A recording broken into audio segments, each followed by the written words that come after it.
ասում թե կոնկրետ չեմ հիշում 7 թե 8 միլիոն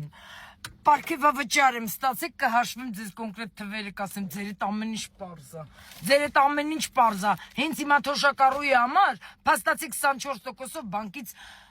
կրեդիտ եմ վերցրել, որովհետև թոշակառուների վրա վիճակ չկա, փաստորեն թոշակառուներին չեն տալիս, կրեդիտ, մարդը եթե իր տունը դժբախտություն լինի, իր երեխուն մի փորձանք լինի, սոված լինի, չի կարա ոչ մի բան անի։ Ձեր հետ ամեն ինչ այնտեղ ասեր ժողովուրդ ջան, այս տարի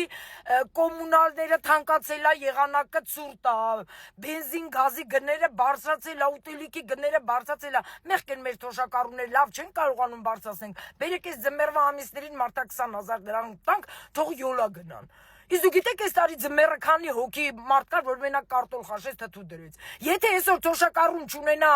երեխա եւ եթե իր երեխեքի վիճակը նենց լինի, որ չկարողանան իր ծնողներին պահեն, այդ թոշակառուն ցերտից սովից Հայաստանում կմեռնի։ Խելք եկեք արա։ Ես դեմ եմ ձեզ, դուք լավը չեք դառել։